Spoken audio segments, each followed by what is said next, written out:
ബ്ലെസ്സി സംവിധാനം ചെയ്ത് പൃഥ്വിരാജ് നജീബായി അഭിനയിക്കുന്ന ആടുജീവിതം എന്ന സിനിമ ഇതിനോടകം നമ്മിൽ പലരും കണ്ടു കഴിഞ്ഞു. ബെന്യാമിൻ എഴുതിയ ആടുജീവിതം എന്ന നോവൽ വർഷങ്ങൾക്ക് മുമ്പേ വായിച്ചവരാണ് നമ്മൾ. അതിലൂടെ മരുഭൂമിക്കുള്ളിൽ നജീബ് അനുഭവിച്ച യാതനകളെല്ലാം നമ്മൾ കണ്ടു. ഇതിനോടൊപ്പം മരുഭൂമിയിലെ അപകടങ്ങളും. ഈ മരുഭൂമിക്ക് നടുവിൽ നമ്മൾ ഒറ്റപ്പെട്ടു പോയി കഴിഞ്ഞാൽ ഉഗ്രമായ ചൂടിനെയും മണൽക്കാറ്റിനെയും വിഷജന്തുക്കളെയും എല്ലാം അതിജീവിച്ച് നമുക്ക് സുരക്ഷിതരായി തിരികെ വരുവാൻ സാധിക്കുമോ? നമുക്ക് മരുഭൂമിയിലേക്കൊന്ന് പോയി നോക്കാം. നമ്മൾ നജീബായി മാറിക്കൊണ്ട് അതിസാഹസികമായൊരു യാത്ര നടത്തി ഈ മരുഭൂമിയെ അതിജീവിക്കാൻ പോവുകയാണ്.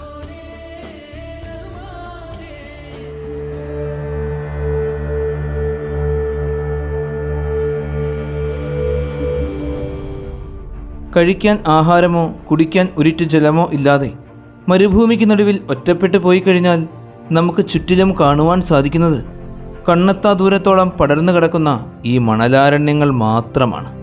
ദിശയറിയാതെ ഈ മരുഭൂമിയിൽ നിന്നും പുറത്തു കിടക്കുക എന്നത് നമുക്കത്ര എളുപ്പമല്ല.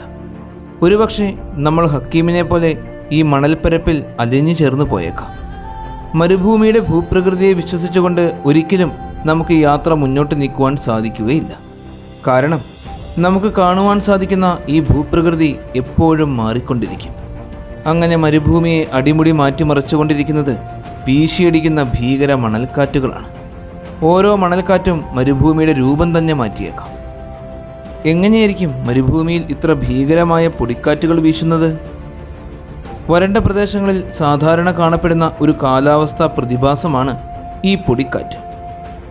മരുഭൂമിക്കുള്ളിൽ എത്ര ശക്തിയായി കാറ്റ് വീശിയാലും അതിനെ തടഞ്ഞു നിർത്തുന്നതിനാവശ്യമായ ഒന്നും തന്നെ ഇല്ല എന്ന് നമുക്കറിയാം. അതുകൊണ്ട് തന്നെ വലിയ വനപ്രദേശങ്ങളിലും നമ്മുടെ നാട്ടിലും വീശിയടിക്കുന്ന കാറ്റിനേക്കാളും ഒരുപാട് ശക്തമായിരിക്കും മരുഭൂമിയിലെ കാറ്റ്. അതുപോലെ തന്നെ മറ്റ് പ്രദേശങ്ങളെ അപേക്ഷിച്ച് മരുഭൂമിയിൽ വെയിലിനെ തടഞ്ഞു നിർത്തുന്നതിനാവശ്യമായ ഒന്നും തന്നെ ഇല്ല എന്ന് നമുക്കറിയാം. അതുകൊണ്ട് തന്നെ മരുഭൂമിയുടെ ഉപരിതലത്തിലെ താപനില വളരെ കൂടുതലായിരിക്കും.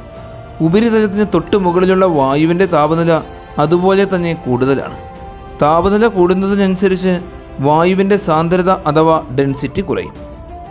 ഡെൻസിറ്റി ഇതുപോലെ കുറഞ്ഞു കഴിയുമ്പോൾ ഉപരിതലത്തിന് തൊട്ട് മുകളിലുള്ള വായു മുകളിലേക്ക് ഉയരുകയും ആ പ്രദേശത്തെ പ്രഷർ കുറയുകയും ചെയ്യും. മർദ്ദം കുറഞ്ഞ ഈ പ്രദേശത്തേക്ക് മറ്റു പ്രദേശങ്ങളിൽ നിന്ന് വായു വരികയും ചെയ്യും. ഈ ഒരു പ്രവർത്തനം നിരന്തരം നടന്നുകൊണ്ടിരിക്കുന്നതിനനുസരിച്ച് കാറ്റിൻ്റെ വേഗത കൂടിക്കൂടി വരും. ഈ കാറ്റ് മരുഭൂമിയുടെ ഉപരിതലത്തിന് തൊട്ട് മുകളിലൂടെ സഞ്ചരിക്കുന്നതിനനുസരിച്ച് ഉപരിതലത്തിലെ കട്ടി കുറഞ്ഞ മണൽത്തരികൾ കാറ്റിനോടൊപ്പം സഞ്ചരിക്കാൻ തുടങ്ങും. അങ്ങനെ അവസാനം ഈ മണൽത്തരികളെല്ലാം കൂടിച്ചേർന്ന് അത് വലിയൊരു മണൽക്കാറ്റായി മാറും. ഈ വലിയ മണൽക്കാറ്റിനുള്ളിൽ നമ്മൾ പെട്ടുകഴിഞ്ഞാൽ ശരീരത്തിൽ വലിയ പരിക്കുകളും ശ്വാസകോശപരമായ രോഗങ്ങളും ഒരുപക്ഷെ മരണം വരെയും സംഭവിക്കാം.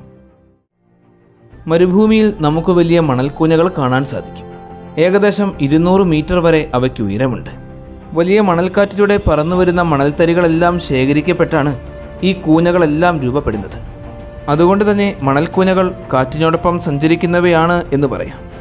അതായത് നിരന്തരം മണൽക്കൂനകളുടെ രൂപവും ആകൃതിയും മാറിക്കൊണ്ടിരിക്കും. അതിനോടൊപ്പം മരുഭൂമിയുടെ രൂപവും.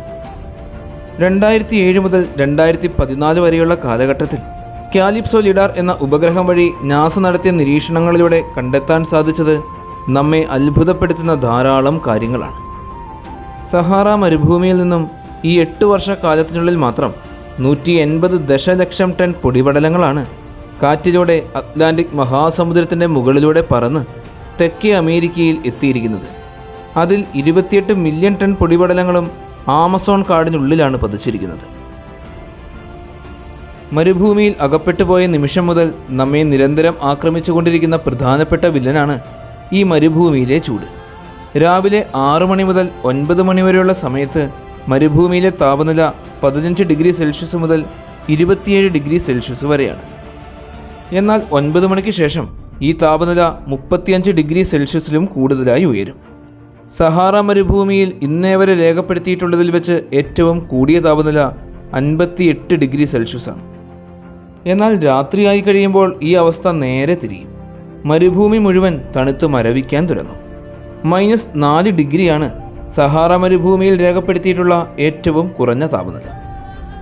പകൽ സമയത്ത് ഈ ചുട്ടുപഴുത്ത് കിടക്കുന്ന മരുഭൂമിയിലൂടെയുള്ള യാത്ര എത്ര ശ്രമകരമാണല്ലേ. അങ്ങനെ ഒരുപാട് കഷ്ടപ്പെട്ട് ഈ മണലാരണ്യങ്ങളിലൂടെ നടന്ന് നമ്മളിപ്പോൾ എത്തിയിരിക്കുന്നത് ഈ വലിയ മരുഭൂമിയിൽ നമുക്ക് വിശ്വസിക്കാൻ സാധിക്കാത്തൊരു പ്രദേശത്താണ്. ജലവും പച്ചപ്പും എല്ലാമുള്ള ഒരു മരുപ്പച്ച, ഒയാസിസ് എന്നാണ് ഇത്തരം പ്രദേശങ്ങളെ വിളിക്കുന്നത്. വെള്ളം ഒരു തടാകം എന്ന പോലെ കെട്ടിക്കിടക്കുന്ന ഈ പ്രദേശത്തിന് ചുറ്റിലുമുള്ള മണ്ണ് ഫലഭൂയിഷ്ഠമായിരിക്കും. അതുകൊണ്ട് തന്നെ ഈ തടാകത്തിന് ചുറ്റിലും ചെടികളും വലിയ മരങ്ങളും എല്ലാം കാണപ്പെടും. മരുപ്പച്ചകൾ എന്ന് പറയുന്നത് വളരെ വലിപ്പം കുറഞ്ഞവ മാത്രമല്ല, ഒരുപാട് വലിപ്പം കൂടിയ മരുപ്പച്ചകളുമുണ്ട്. ലോകത്തിലെ ഏറ്റവും വലിയ ഒയാസിസ് സൗദി അറേബ്യയുടെ കിഴക്ക് ഭാഗത്തായി സ്ഥിതി ചെയ്യുന്ന അൽ ഹസ എന്ന മരുപ്പച്ചയാണ്. ഇതിൻ്റെ വലിപ്പം ഏകദേശം 8544 ഹെക്ടറോളം വരും. തടാകങ്ങൾക്കൊപ്പം തന്നെ ഇവിടെ വലിയ കരപ്രദേശങ്ങളുമുണ്ട്. 4 പ്രധാനപ്പെട്ട നഗരങ്ങളും 22 ഗ്രാമങ്ങളും ഈ മരുപ്പച്ചയിൽ ഉൾക്കൊള്ളുന്നു. അതായത് മരുഭൂമിയിൽ ചെറുതു മാത്രമല്ല, ഇതുപോലെ ബൃഹത്തായ ധാരാളം മരുപ്പച്ചകളുണ്ട്. മരുഭൂമിയിലെ കൊടും ചൂടിൽ വലഞ്ഞ് ഈ ചെറിയ മരുപ്പച്ചയിൽ അല്പനേരം വിശ്രമിക്കാം എന്ന് കരുതിയാൽ ഇവിടെ നമ്മെ കാത്തിരിക്കുന്നത് വലിയ വലിയ അപകടങ്ങളാണ്.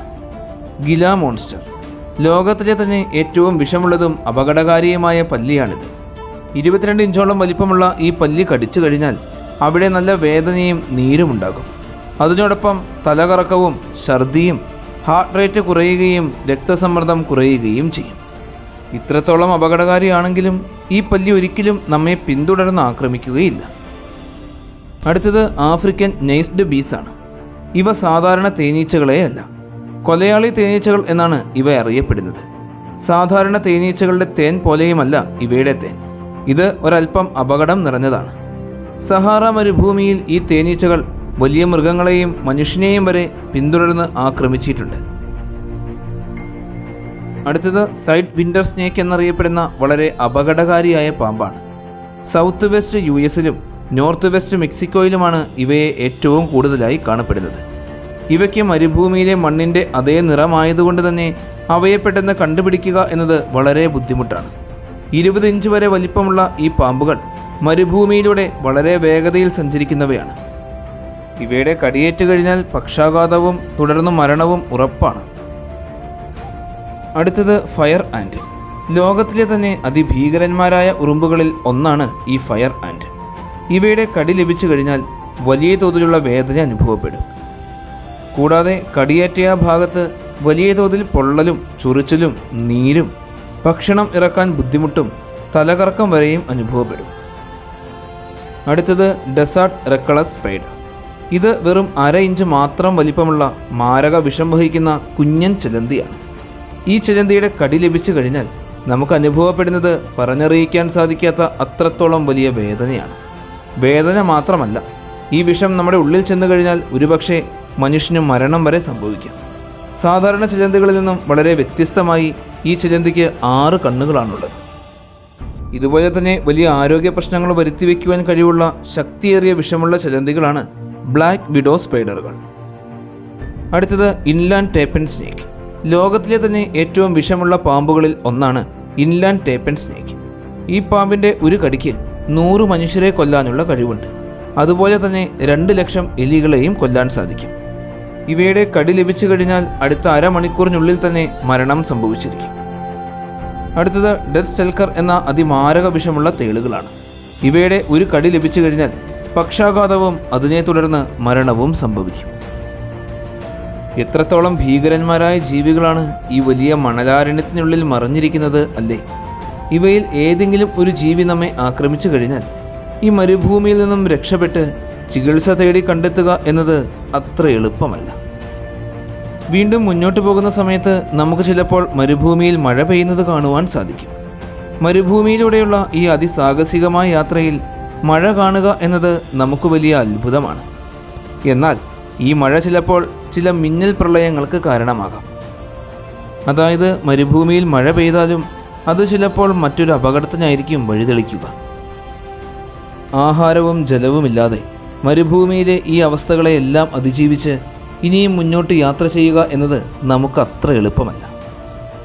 കാരണം പകൽ സമയത്തുള്ള കൊടും ചൂടിനെ എല്ലാം അതിജീവിച്ച് ചുട്ടുപഴുത്ത് കിടക്കുന്ന മണലിലൂടെയാണ് നമുക്ക് നടക്കേണ്ടത്. രാത്രിയിലെ കൊടിയ തണുപ്പിനെയും നമ്മൾ അതിജീവിക്കണം. ആഹാരവും ജലവുമില്ലാതെ ഇനിയും കിലോമീറ്ററുകൾ മുന്നോട്ട് നടക്കുക എന്നത് നമുക്ക് അസാധ്യമാണ്.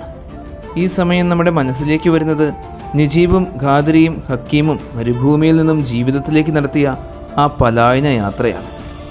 എത്രത്തോളം സാഹസികവും അപകടകരവുമായിരുന്നിരിക്കും ആ യാത്ര. നാളുകളോളം വലിയ മരുഭൂമിക്ക് നടുവിൽ വലിയ യാതനകളെല്ലാം സഹിച്ച് ആടുകൾക്കൊപ്പം ജീവിച്ച് ആരോഗ്യം മുഴുവൻ നശിച്ച് ഒരസ്ഥിപഞ്ജരമായി മാറിയ നജീബ് എന്ന മനുഷ്യൻ നമ്മളിപ്പോൾ കണ്ട അപകടങ്ങളെയും മരുഭൂമിയിലെ മറ്റ് ഭീകരതകളെയും എല്ലാം അതിജീവിച്ച് നമുക്ക് ചിന്തിക്കാൻ സാധിക്കുന്നതിനേക്കാളും അതിസാഹസികമായിട്ടാണ്.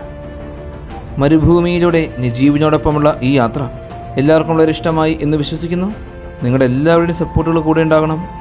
നല്ലൊരു വീഡിയോയുമായി അടുത്ത എപ്പിസോഡിൽ കാണാം.